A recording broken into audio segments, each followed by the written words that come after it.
I'm about to tell you about a woman who spent 3 years trying to hold a family together, only to discover that the person she was protecting had never once considered doing the same for her. Before I get into it, tell me in the comments, what's the hardest thing you've ever done to protect someone who didn't deserve it? The house on Ridgecrest Drive had been in my mother-in-law's name since 1987. She'd bought it with her late husband, raised 2 sons inside its walls, and after he passed, she held onto it the way some people hold onto a grudge, tightly, quietly, and with absolute certainty that it would never leave her hands. When my husband died 4 years ago, I thought grief would bring us closer. Instead, it showed me exactly who she had always been. My name is not important right now. What matters is that I was 31 years old, newly widowed, and still living in the basement suite of that house. The one my husband and I had renovated ourselves. The one we'd painted on weekends, the one where I had learned to be a wife and then, far too soon, a widow. My mother-in-law lived upstairs. For a long time, we existed in a kind of careful truce, 2 women grieving the same man from different floors. Then she found out about the will. My husband had left a small insurance policy, not life-changing money by any standard, $140,000, but he had named me as the sole beneficiary. When his mother learned this, something in her shifted. The careful truce ended. Meals stopped being shared. The thermostat upstairs so low I could see my breath in the morning. Little things at first, then bigger ones. One afternoon in February, she knocked on the door of my suite. I opened it to find her standing with a folder pressed against her chest, and an expression I hadn't seen on her face before. Not grief. Something harder than that. I need you to sign these, she said. I looked at the folder but didn't reach for it. What are they? Legal documents. I've had a lawyer draw them up. She set the folder on the kitchen counter and flipped it open. You'll transfer the insurance payout into a joint estate account. Given that my son earned most of that money while living under this roof, I think it's only fair that the family has access to it. I stared at the papers. Her son's name was on them, but so was mine, beside a signature line with a small red arrow pointing down. I'm not signing anything, I said. She straightened her back. You've been living in this suite at no cost for 4 years. The least you can do. He paid rent, I said. We both did. You know that. Her jaw tightened. That was before. She closed the folder and slid it toward me. Sign them today, or I'm going to need this unit back by the end of the month. I have a nephew who needs a place to stay. There it was, expected this moment for longer than I cared to admit. Not because I was paranoid, but because I knew her. I had spent 4 years watching the way she looked at her son's things when she thought no one was watching. I had spent 4 years noticing how she spoke about money. Not with worry, but with possession. I had seen the way she looked at me after the funeral, like I was something temporary that had overstayed its welcome. I'll need some time to think, I said. You have until Friday. She picked up the folder. Don't make this difficult, sweetheart. She closed the door behind her. I stood in the middle of my kitchen for a very long time. Then I went to my desk and opened the bottom drawer. Inside was another folder, mine. It had been there for 8 months. I'd started building it quietly, the way you build anything you hope you'll never need. Carefully, without drawing attention, without letting yourself believe it would actually come to this. Inside was a copy of the original lease agreement my husband and I had signed.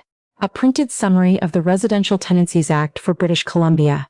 Notes from a consultation I'd had the previous spring with a tenant rights advisor at a legal clinic in Vancouver. And at the very back, a single page I had printed from the Land Title and Survey Authority. The property record for the house on Ridgecrest Drive. I had looked at that page many times. I knew what it said. But I wasn't ready to use it yet. I didn't sleep much that night. I lay in the dark, listening to the creak of the floorboards above me. Her footsteps moving from the bedroom to the kitchen. The sound of the television going on at midnight. She probably assumed I was crying. She probably assumed I'd come to her by morning, folder in hand, grateful for the chance to make things right between us. She had always underestimated how long I could sit with something before I acted. I had a friend in Burnaby, someone I'd known since university, someone with a spare room she'd been offering me for almost a year. 2 days after the conversation in my kitchen, I drove over and said yes. I transferred 3 months' rent that same evening, transferred straight to her from my phone, sitting in her driveway with the engine still running. By Thursday, I had a storage unit. By Friday morning, the suite on Ridgecrest Drive was empty of everything that mattered. What I left behind were the things that had always belonged to the house, the light fixtures my husband had installed, the painted cabinets, the built-in shelving he'd spent a whole winter constructing from scratch. I left those things because they were part of the walls now, and the walls were not mine. But every photograph, every book, every piece of furniture we had bought together, that came with me. Friday afternoon, she knocked again. When I opened the door, she looked past me into the suite and went very still. "You're leaving," she said. It wasn't a question. "I already did," I said. "The unit is yours." For just a moment, something moved across her face. Not regret, not yet. More like the first awareness that this was not going the way she had planned. "And the documents?" she asked. "I won't be signing them." She looked at me for a long moment. Then she straightened her shoulders and said, "Fine, that's your choice to make." She turned and went back upstairs. I closed the door for the last time, put the key on the counter, and walked out to my car. I didn't look back at the house when I drove away. I'd already said everything I needed to say to those walls. She didn't reach out that weekend. I hadn't expected her to. She was someone who had spent her entire life being waited on. By her husband, by her sons, by anyone who loved her. She had learned to sit still and wait for the world to come back to her. What she didn't know was that the world had kept moving without her for quite some time. I spent that first weekend in Burnaby unpacking slowly. My friend was a quiet person. The kind who understood that some silences are not uncomfortable. She made tea in the evenings and didn't ask me to explain anything I wasn't ready to explain. I was grateful for that. On the Sunday, I got a text from my brother-in-law. He was the younger one, the one who lived in Calgary and called his mother every Sunday out of habit rather than warmth. The message was short. "Mom says you left without warning." I typed back, "I'm fine." I let her know I was leaving. "She has the unit back." He responded a few minutes later. "She says you refused to sign some documents." "That's true." There was a long pause before his next message came through. "What documents?" I took a breath. Then I took a photo of the papers she had given me and sent it to him. His response came within seconds. "What the hell is this?" It wasn't a question either. I didn't answer. Some things needed to land in silence before they could be understood.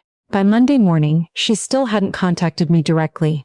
But I received a voicemail from a number I didn't recognize. A man's voice, professional and brief, identifying himself as a lawyer and asking me to return his call at my earliest convenience regarding the estate of my late husband. I listened to it twice. Then I called the legal clinic back and spoke with the same advisor I'd consulted with the previous spring. "She's moving forward," he said, after I'd explained. "She may be trying to establish that you have some legal obligation to share the payout. She doesn't have a case, but that doesn't mean she won't try. What are my options? You can ignore it, which is legally fine. You can respond in writing through your own counsel. Or," he paused, "you can do nothing and wait for her to realize what she's working with." "What do you mean?" "You said you pulled the land title record. Did you look at the full ownership history?" "I did," I said. "Then you know there's more there than just her name." I knew exactly what he meant. I had known for 8 months. The house on Ridgecrest Drive was not entirely hers. When her husband had purchased it in 1987, he had added a secondary notation to the title, a right of first refusal clause in favor of his estate, which had passed upon his death to their 2 sons jointly. My mother-in-law held the primary title and the right to occupy the property indefinitely, but she could not sell it, refinance it, or transfer it without first offering it to both sons, or, in my husband's absence, to his estate, of which I was the sole beneficiary and executor. She could not do anything with that house without my signature. I had known this since the spring. I had said nothing. Not because I wanted to use it against her, but because I had hoped, genuinely and perhaps naively, that she would never force me into a position where it mattered. She had. The calls started on Tuesday. The first one came at 8 in the morning. I saw her name on the screen and let it ring. She called again at 10:15, then at noon. By 3 in the afternoon there were 4 voicemails I hadn't listened to. At 6 a text message came through. "We need to talk about the house." I stared at those 5 words for a while. She hadn't said, "I'm sorry." She hadn't said, "I went too far." She had said, "We need to talk about the house." Because the house was still the only thing she was thinking about, I put my phone face down on the table and went to make dinner. My brother-in-law called that evening. This time I picked up. "She's in a panic," he said without preamble. "She called me 4 times today. What's going on with the title?" I explained it calmly. The clause, what it meant, what she couldn't do without the cooperation of my husband's estate. He was quiet for a long time after I finished. "Did you know about this when she asked you to sign those papers?" "Yes." Another long silence. "Why didn't you say something?" "Because I didn't want it to come to this," I said. "I was hoping she'd leave it alone." He let out a long breath. "She's been talking about selling that house for 2 years," he said. "She had an offer lined up. A real estate agent already involved. She was going to split the proceeds with me and keep the larger portion for herself. He paused. She never mentioned you. No, I said. She wouldn't. He was quiet for a moment. I'm sorry, he said finally. I didn't know what she was planning. I want you to know that. I believed him. He had always been the easier one, the one who showed up at Christmas and helped carry things and didn't make everything a negotiation. He had loved his brother the way quiet people love, not loudly but steadily. I know, I said. What are you going to do? I looked out the window at the street below. It was raining the way it rains in Vancouver in March. Not dramatic, just persistent. I don't know yet, I said. But I'm not going to fight her. He seemed surprised by that. You could, he said. You'd probably win. I know, I said. That's not the point. We talked for a few more minutes and then said goodnight. She called again the following morning. This time I answered. I need to understand what's happening with the property, she said. No greeting, no acknowledgement of the weeks that had passed. I'm aware of the clause, I said. I've been aware of it for several months. Silence. You never said anything, she finally managed. No, I didn't. Why not? I thought about how to answer that. Because I was still hoping we could get through this without lawyers, I said. I was still hoping you'd remember that we both lost him. The silence on her end stretched out long enough that I thought the call might have dropped. What do you want? She finally said. Not soft exactly. She wasn't capable of soft in that moment, but smaller. Like, the certainty had gone out of it. Nothing, I said. I never wanted anything from you except to be treated like I belonged in this family. She didn't answer that. I'm not going to block the sale, I said. If you want to sell, I'll cooperate. I just need you to withdraw those documents, that's all? That's all. Another pause. And you want nothing from the sale. That's not what I said. I kept my voice even. My husband's estate has a legal interest in the transaction. That's not negotiable. But I'm not looking to take what isn't mine. She was quiet for a long moment. When she spoke again, her voice had a quality I'd never heard in it before. Not gratitude, not warmth, but something that might have been the beginning of understanding. I'll have the documents withdrawn, she said. Thank you, I said. And then I hung up. I didn't feel triumphant. I hadn't expected to. I sat in my friend's spare room with the phone in my lap and the rain still going against the window, and what I felt was mostly tired. The particular kind of tired that comes from carrying something for a long time and finally setting it down. Not because the weight is gone, but because you've accepted that some things were never yours to carry in the first place. 3 weeks later, I received a package in the mail. Inside was a notarized letter from her lawyer confirming the withdrawal of the documents. Beneath it was an envelope sealed.